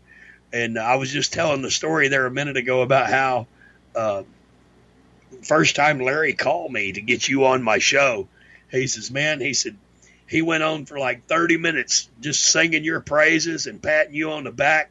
And I'm trying to get a word in edgewise to tell him, yeah, we can get him on the show. And finally, I just had to interrupt him. I said, well, we can get him on the show. He said, well, good. But it was like, you know, he was such an enthusiastic person. He was just a great man. That was Larry. Anybody who met him is better for it. He supported me probably more than anybody in my racing career, both, you know, as a friend, as a fan, as a tech person. You know, there were many nights, many weekends I would go to the racetrack and I'd show up on Saturday morning. I'd go over to him. He always camped out there at the racetrack at Thunder Hill here in Texas, just north of Austin. And I'd go to him on Saturday morning and say, hey, Larry, you know, what are you guys teching tonight? What's Jack going to tech tonight? Oh, you know, Jeff, I can't tell you that. He said it wouldn't be fair. He said, plus, we don't really know yet, you know, but that was Larry. He always kept the atmosphere light. He always had a smile on his face. And no matter what was going on, when you were talking to him, you know, he made you feel like a real person. He made you feel wanted and needed. And he was a special guy, somebody that, you know, will never be replaced. You know, there was a lot of times when Larry would call me during the week and we would sit and talk about racing ideas and this or that. And it seemed like never failed. We'd always resort back to a memory of Ascot. And Larry was a NASCAR inspector at Ascot. And Larry always worked on Sunday nights when the stock cars and the street stocks ran. And I always raced on Saturday nights with the midgets and the sprints. And there was a lot of times me and him would be talking, and I'd say, now, wait a minute, was that on Saturday night or is that on Sunday night? And he'd just laugh. He'd say, well, yeah, I forget you wasn't there on Sunday nights. But he was just such a passionate person, and not just about racing, but about life in general. No, that's for sure. You know, he, like Selby said, the gentleman you had on before me, Larry was all about helping people. You know, if you were in the racing community, that was great. He would help you. You know, he put on so many car shows here to promote the tracks and to promote the racers and, you know, to help people get their name out there. But he also did so many things that people never knew about, you know, that he would do to help people that no one ever had a clue. You know, he did so many things for the veterans, for the, you know, the Wounded Warrior Fund, and there were so many things that he did that, you know, he did it out of the goodness of his heart. He didn't do it for any recognition. He didn't do it for any praise. He did it because he cared about people, and that's just the kind of guy Larry was. You know, I think, Jeff, one of the things that always got me was, you know, him and I were both veterans, and every year on Veterans Day, him and I would both post a lot of stuff on Facebook about veterans, and every now and then I would share something that he hadn't seen before. And one day he called me, and it was something about the forgotten veterans of Vietnam. And Larry served in Vietnam. And I put a personal message on there. I said, you know, I have some very good friends of mine who served in Vietnam. I said, now I want to thank them for the sacrifices that they made. I said, a lot of time the non-vets are forgotten. And I said, I just want to thank them. Well, at that time, I didn't know that Larry had been in Nam. And we had talked about military service, but it hadn't really come up about where he had been stationed. And he called me and he said, buddy, he said, I was sitting here reading a lot of these things about veterans. And he said, I was cool with it, He said, then you posted that one about thanks to all the Vietnam veterans. He said, you don't know how close to home that hit. He said, because sometimes a lot of us feel like they're forgotten veterans. It's like we were forgotten because nobody wanted to admit the Vietnam War. He says, but you remembered me. And you could hear it in his voice. He said, thank you. And I said, no, buddy, thank you. Yeah, and Mitch, he truly meant that. That yes. Was something. But my dad's a veteran. My dad did 3 tours in Vietnam. My dad retired after 25 years, Special Forces. And he and Larry had gotten to be good friends, and that was a mutual bond that they had. My racing is what brought them together, fortunately. But their brothership from being there in Vietnam and being a veteran, like you said, unless you were there, it was hard to appreciate that. And he and my dad had that same level of appreciation for each other. And it meant a lot, come Saturday night when we were at the racetrack in Kyle, Larry was there, my dad was there. And I unveiled a POW sticker on the back of the truck I was running at the time, a NASCAR Pro truck. And I did that in honor of not only Larry, but my dad, but also everybody that was there in Vietnam and that served.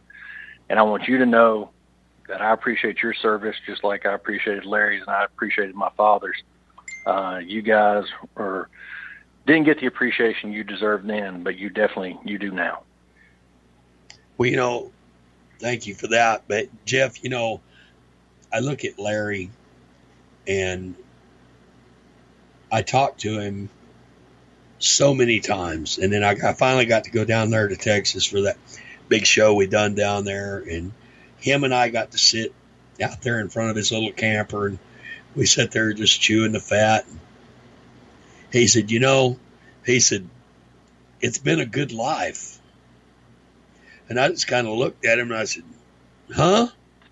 He said, I look around, he said, and I see all the blessings that God has given me. He said, good friends. He said, which I keep meeting day by day. He said, good family, good racing. He said, what more could a man ask for? And, I sit back and I think about that so many times. And it's the gospel truth, I mean, all our days are numbered like the hair on our head, so the Bible tells us. And we know that one day we're going to go. The only thing that I think of is I don't worry about how people are going to remember me. I just want people to know that I cared about people, that I done what I could for everybody that I could. And Larry was the same way. Larry would do anything in the world for you.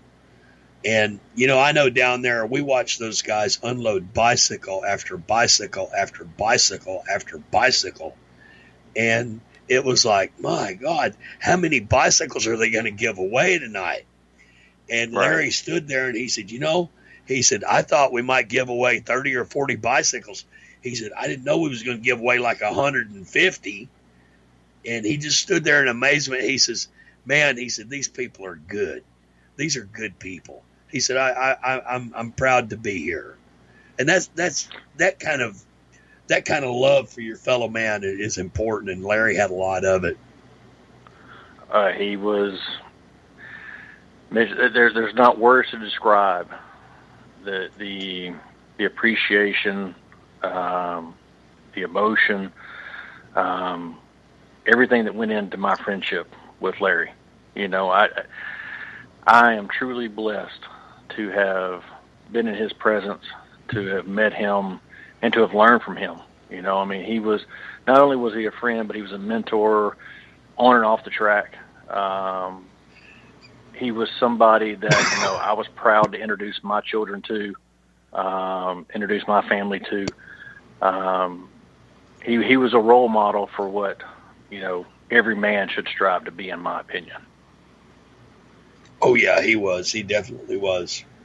And I think that with the comments that we have heard tonight, both you and Selby Holder and the Cody Hardage and a couple of other comments that were sent in that some of them asked when we didn't use their name. Which I was okay with that. But to hear these comments and the love that people had for him, at first I kind of thought, well, I hope he knew. And then I got to thinking about it, and I really believe that he did. I mean, I believe in my heart that he did.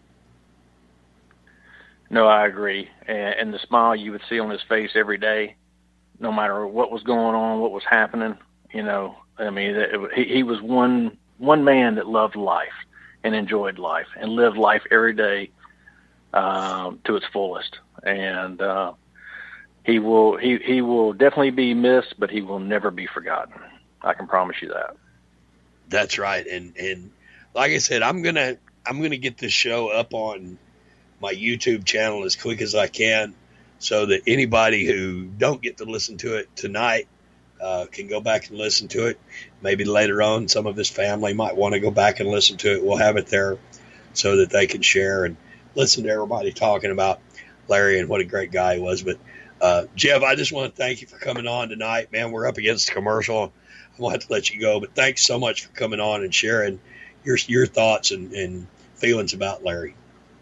Doctor, I appreciate the opportunity, and thank you for taking the time to do a show in honor of him. He is definitely more worthy of that than any of us else are. And Larry, I love you, brother, and I'll see you soon. That's right.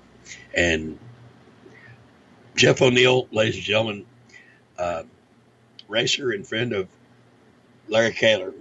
It's tough when you think about it that Larry's not with us anymore. No, he's not here. But like Selby said, Larry said, I will see you again. And so until we meet again, Larry Kahler, Godspeed, buddy. Prayers for your family and Cindy going through this terrible loss. I know, I can't imagine what it's like, but you're in my thoughts and prayers daily. Larry, Godspeed, brother. We will see you again. Love you, man. And I know that, like I said a while ago, the tech lines in heaven just got serious. So all the racers up there, get ready, because the tech man is coming, Mr. Larry Kahler. Our show tonight is dedicated to the memory of Larry Kahler. All right, we're going to step out, take a quick commercial break, and when we come back, we're going to talk a little bit of NASCAR, so don't go nowhere. It's the Mitch Walker Show with your host, me, Mitch Walker. They call me the Doctor, and you'll find us right here on the Performance Motorsports Network. You own a performance car and you know how to drive, but you want to learn real performance driving. Well, Bunky, get that car off the street and onto the track. Summit Point Motorsports Park, the Mid-Atlantic's premier road racing facility, located just over an hour from D.C. in nearby Summit Point, West Virginia, is the place to go. And you'll find that Friday at the Track is going to give you what you need. For less than a monthly car payment, you can attend this regularly scheduled one-day instructional event in your street car on one of Summit Point's 3 world-class road racing circuits. You'll receive classroom instruction, skid pad instruction in their cars, including front and rear skid control, and 4 20-minute in-your-car instructional sessions from a professional instructor. Have fun, go fast, and really learn how to drive. Call 304-725-8444 for class schedules and details. That's 304-725-8444. Friday at the Track at Summit Point Motorsports Park. Every 30 minutes, another innocent person is killed due to a drunk driver. My best friend. My brother. My poor grandchild. My sister. My father. My husband. My mom. my mommy. Well, I've been afraid of changing, 'cause I've built my life around you. Stop these tragedies before they happen. Don't drink and drive. The Performance Motorsports Network is a compilation of shows about motorsports.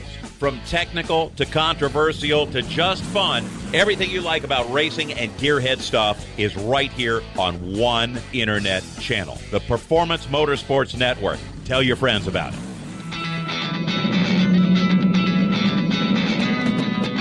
Hi, I'm Reed Sorensen. Racing has been a part of me and my family for as long as I can remember. I had to make tough choices early on to get to the top. It took hard work and dedication. But it's those tough choices that helped me prepare for challenges I would face as a cup driver. Make the right choices today and be ready for the challenges tomorrow. This message is brought to you by the U.S. Air Force.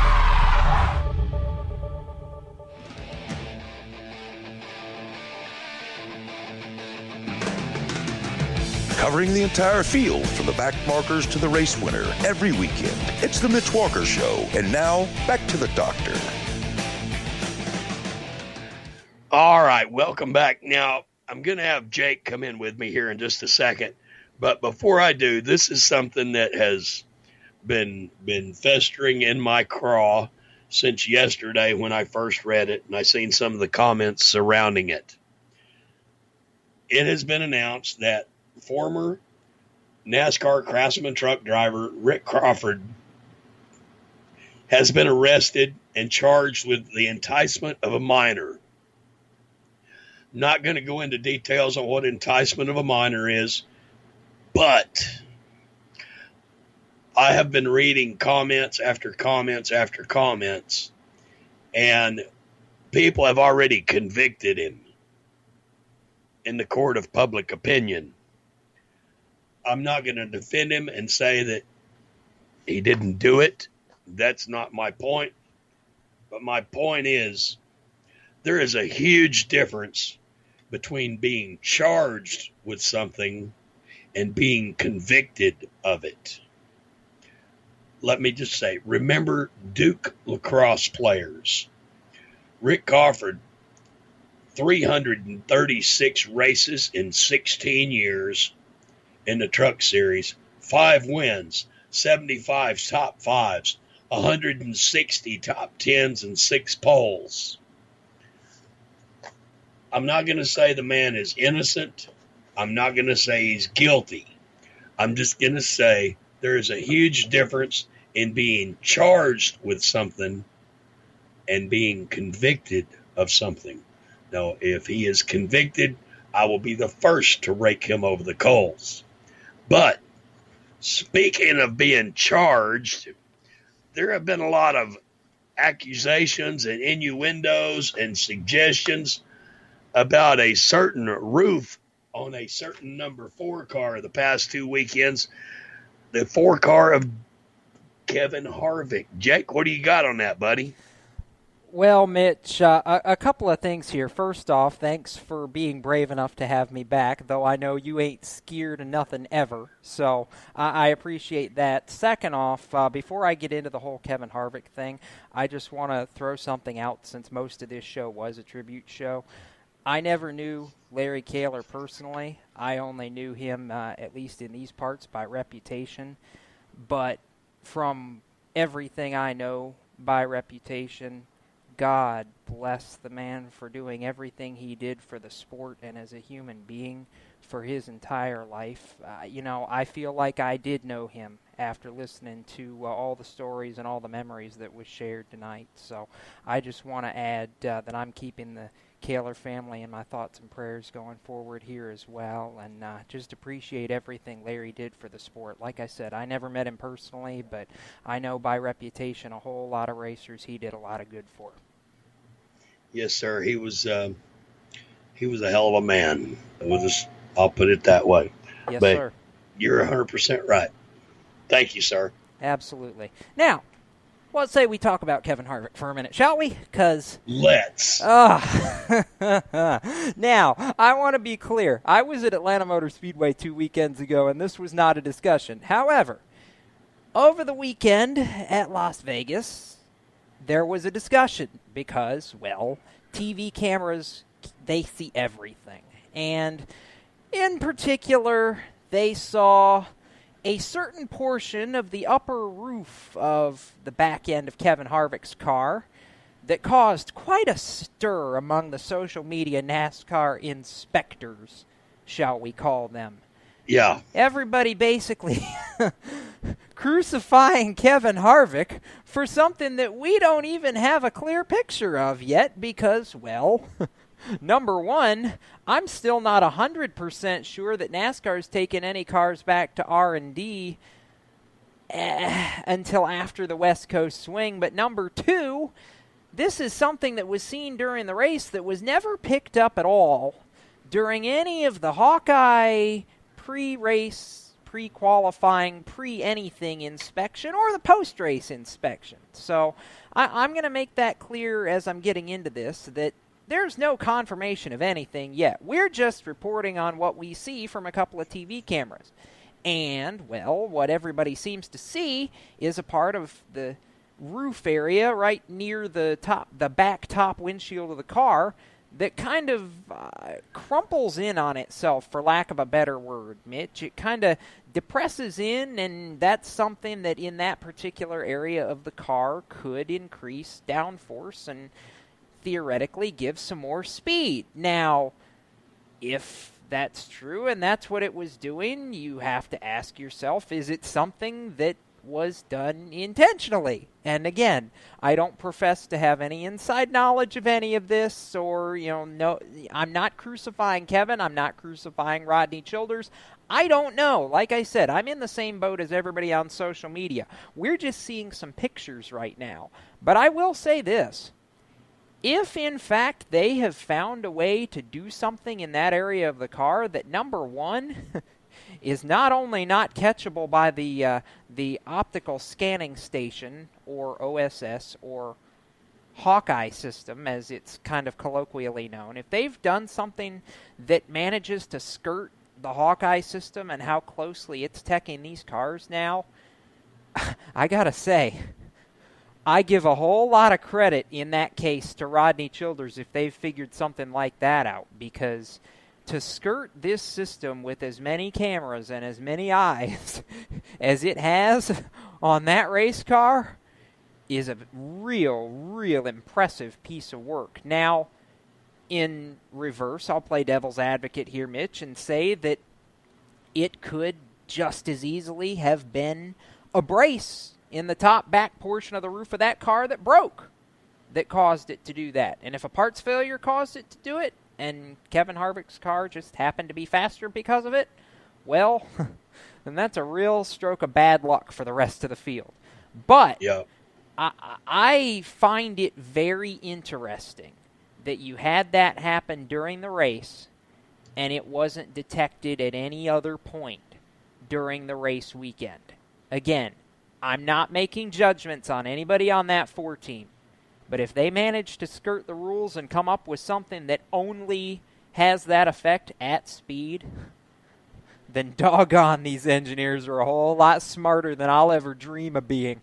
Because 10 years ago, I don't think we'd have been talking about that kind of ingenuity and engineering, Mitch. I really don't. I mean, the fact that these teams have gone to, potentially, let me rephrase that, potentially gone to that kind of a technical ingenuity level is amazing, and I think it speaks honestly at this point to how far these race cars have come and how little bits and pieces of advantages these crews may be trying to find at this day and age and in this time period in the sport. The fact that we're even having this discussion, to me, is amazing, honestly. But like I said, I don't know anything concrete yet. We may know something later this week. NASCAR traditionally announces penalties on Wednesdays if there's going to be any penalties to announce. We'll see. But all I got to say is, Mitch, Kevin Harvick, regardless, opened up another can of pure, unbridled butt-whooping on the field this past weekend, and we are going to Kevin Harvick's personal playground this weekend, the former Phoenix Raceway, now ISM Raceway. No disrespect to the ISM technology, folks.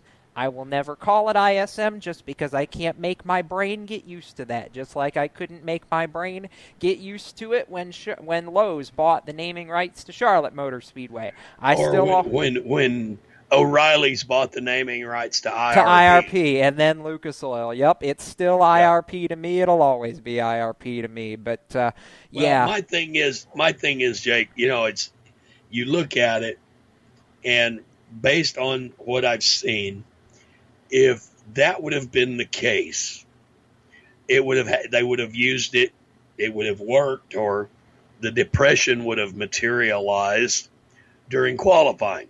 You would think. And they had the car just all over them, the cameras all over the car in qualifying. You never seen it. Right. Never seen it in practice. Okay. But what's funny, and I mean this as in comical funny, is I've read 3 articles on this that have come out this afternoon.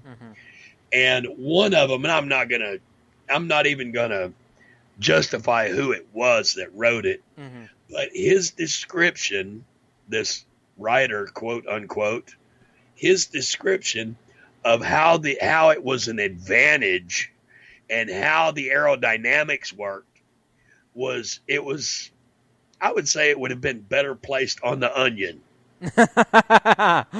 Well, this guy has absolutely no understanding whatsoever of how aerodynamics on a cup car works. I'm not an engineer. I'm not an aerodynamic engineer. I don't study that. I do have an understanding of how it works, and I understand what the advantage would be if that is what happened.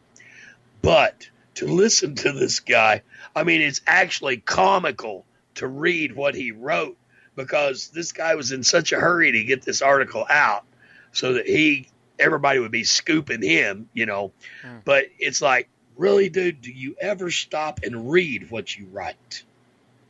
Do you realize how many times you've contradicted yourself in like 4 paragraphs? You are a blithering idiot. And the days of people that know what they're talking about writing about NASCAR it's getting slim. You've got some guys like you that are pretty knowledgeable. The thing I like about you, Jake, is when you write about it, you write about what you know. You don't go hypothesizing and going off into these pipe dream things about harebrained crap that has nothing to do with what you're writing about. You write the facts, you write the story, and it's good reading. And then you get some of these guys, it's like, I just want to get an article out. And it's like, my God, really? But hey, if they in fact have found something that got past tech, then more power to them. I think that's just cool as frost myself. Like you and I have talked about before on this show, Mitch, there's been cheating in NASCAR about as long as there's been a NASCAR. This is not something new. And, it's like that was one of my biggest bitches about the way the NASCAR rules have been written for the past 10 years, is it takes out all the ingenuity. And this is something that, if it's some ingenuity, hey, if they found a way to do it, more power to them. Because it got by tech.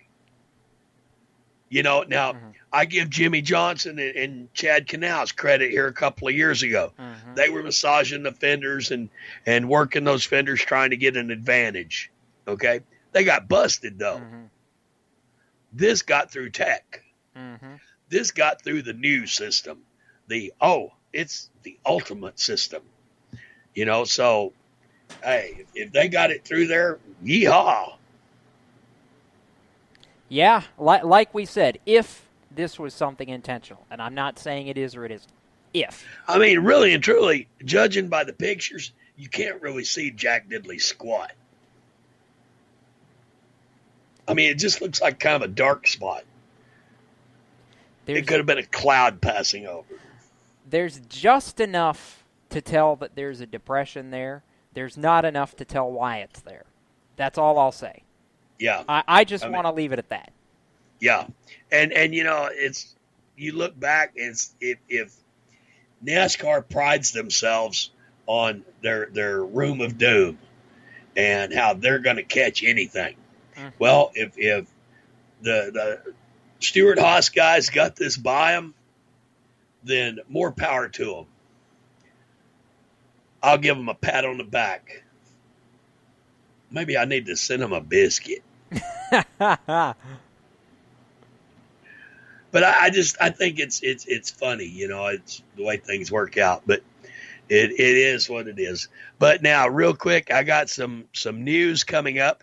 This coming weekend, Boyd Speedway will be having the first practice of the year along with a swap meet. Swap meet goes from 8 to 12. Practice goes from 12 till 5. Dixie Speedway coming up March the 10th, the 49th annual season opener at Dixie Speedway. Gates, they have a 50-lap Schaefer Oil Southeastern Classic Plus full racing program. Gates open at 5. Details at dixiespeedway.net. Also this Saturday marks the season opener at Volunteer Speedway up in Tennessee. Full class of cars racing. Season is starting to kick off. Tracks are starting to open. We're starting to get ready to watch some dirt fly on a regular basis. I am just tickled absolutely to death. I bet you are. Hey, listen, bring on racing season. I'm ready. Let's go. Let's do it. It'll be a whole lot better than worrying about gun bans, Russian collusion, and seems like there was something else they've been talking politics here lately. But hey, maybe we ought to get Robert Mueller to investigate Kevin Harvick. If he wins at Phoenix, maybe. But, you know, until he actually wins 3 in a row for the first time in his career, I'm willing to write it off. There you go. Well, I look forward to it, seeing what shakes out at Cleveland, at Phoenix. And even though it has been renamed, I'm with Jake. I don't care what they call it. To me, it's Phoenix, and it will always be Phoenix. But we're up against the end of the show. I want to thank all of my guests, Mr. Selby Holder, Jeff ONeal, all the people that sent me messages to where we could pay tribute to Larry Kahler. Tonight's show has been dedicated to longtime NASCAR official, IMCA official, car show promoter, husband, father, and most of all, a friend to a lot of people, Mr. Larry Kahler, who we lost last Tuesday. It will be a memorial service tomorrow. He will be laid to rest at a later date. So keep his family in your prayers. Cindy and his grandkids and great-grandkids, all the racing family down around Texas as they mourn the loss of another great racer who our lives are much richer because we were blessed with knowing him. But it's been the Mitch Walker. I want to remind everybody 2 things real quick.